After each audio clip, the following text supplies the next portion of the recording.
armamento seria diferente?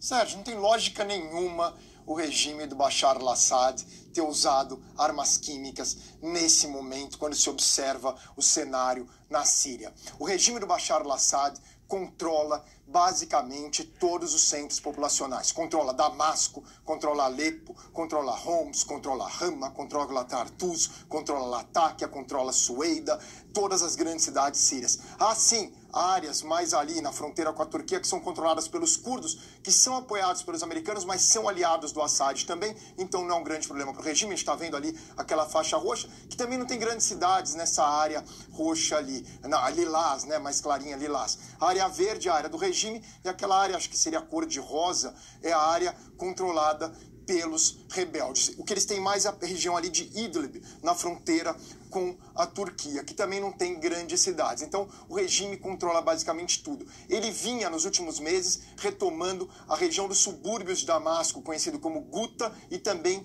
tem a área de Duma, que seria o equivalente à Baixada Fluminense aí para o Rio de Janeiro. Ele reconquistou basicamente Guta, estava retomando todo o controle de Duma, vinha chegando a um acordo na sexta-feira com as milícias jihadistas que controlam Duma. No caso ali tem mais presença do Jaish al-Islam, que é um grupo ultra-radical extremista que quer implementar na Síria um Estado islâmico, literalmente, controlado pela Sharia. A diferença do Jaish al-Islam, desse grupo rebelde, pro Estado Islâmico é que eles não têm agenda global de terrorismo, mas enfim, estavam chegando a um acordo para que os militantes do grupo fossem embora para Idlib, que é outra área controlada pelos jihadistas da oposição, e os civis que queriam ficar nas áreas controladas pelo regime nesse lugar. Isso era sexta-feira. Para que então, no sábado, o regime do Bashar al-Assad iria usar armamentos químicos, sendo que ele pode matar e mata em larga escala usando armamentos convencionais? Ele poderia matar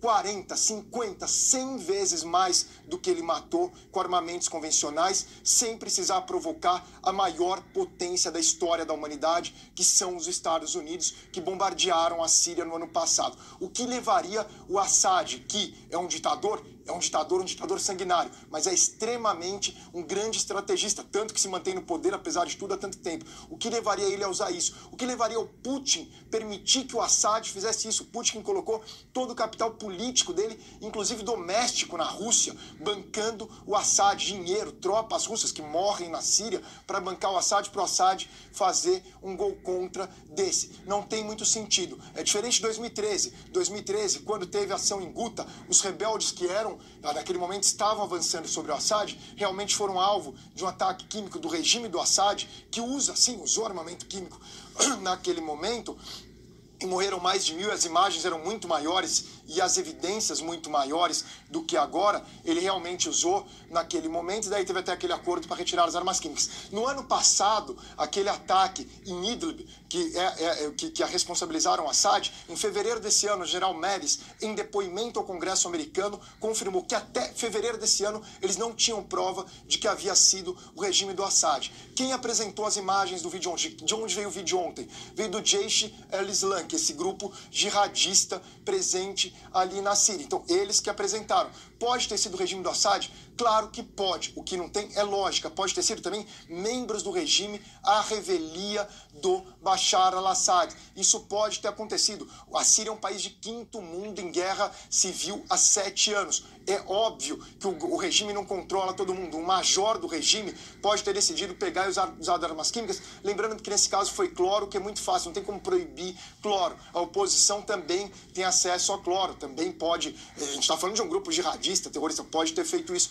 Então é muito interessante. É um debate que existe aqui nos Estados Unidos. Ontem, inclusive, no prime time da Fox News, o Tucker Carlson falou justamente essa questão, que não tem lógica alguma que os Estados Unidos estão se envolvendo numa questão que é complexa, uma guerra que os dois lados são péssimos. De um lado, o ditador mais sanguinário do século XXI, do outro lado, terroristas jihadistas. Não tem ninguém ali na Síria, oposição democrática, lutando. Não tem isso daí. É mais grave. A gente sempre falava muito de Alepo em 2016, do Assad. Só para deixar claro, Alepo, agora na Páscoa, teve mega celebrações da Páscoa. Os cristãos celebrando nas igrejas. Tem que mostrar isso daí. Os cristãos se sentem protegidos. Os jihadistas da oposição estavam matando os cristãos.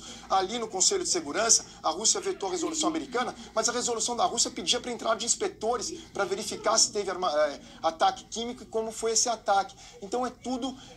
nessa guerra da Síria tem que abrir a cabeça, ter pensamento crítico, ver o que está acontecendo, que as pessoas estão falando. O John Bolton, que é o assessor de segurança nacional do Trump, era quem mais bancava e bateu de frente com o Bustani. A Eliane lembra bem disso. Em 2003, o Bustani, que era o chefe da Organização de Armas Químicas, que falava que o Saddam Hussein não tinha armas químicas, que era outro ditador sanguinário, que tinha usado armas químicas contra os curdos e contra o Irã na época, mas não tinha mais. O Bustani bancou. O Bolton, que é o atual assessor de segurança nacional do Trump, fez de tudo para afastar o Bustani. Derrubou o Bustani, os Estados Unidos entraram no Iraque e fizeram essa intervenção que deixou o Oriente Médio dessa forma até hoje. Intervenção que o Trump corretamente criticou, e muito. Trump que também, até pouco tempo atrás, criticava os jihadistas e que até a semana passada corretamente dizia que se meter na Síria é uma burrada. Uma coisa é apoiar os curdos, que são... tudo bem, os curdos para lutar contra o grupo Estado Islâmico funcionou, foi excelente. Isso é uma questão, é uma guerra dentro da guerra na Síria. Outra é se envolver num conflito entre um ditador sanguinário e jihadistas. E também sempre que eu ouço falando, tem que derrubar o Assad. Para derrubar o Assad você tem que conquistar cidades com milhões de habitantes. E quem que você vai colocar no lugar do Assad? Eu sempre pergunto qual que é o nome.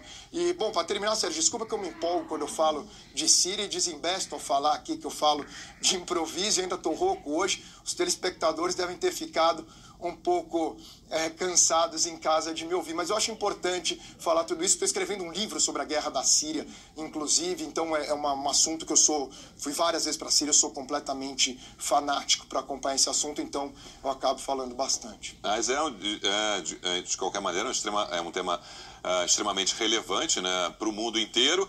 Só uma observação que até agora não teve a esperada reação do presidente dos Estados Unidos, Donald Trump, né, que poderia ser... Já vai amanhecer na Síria daqui a pouco.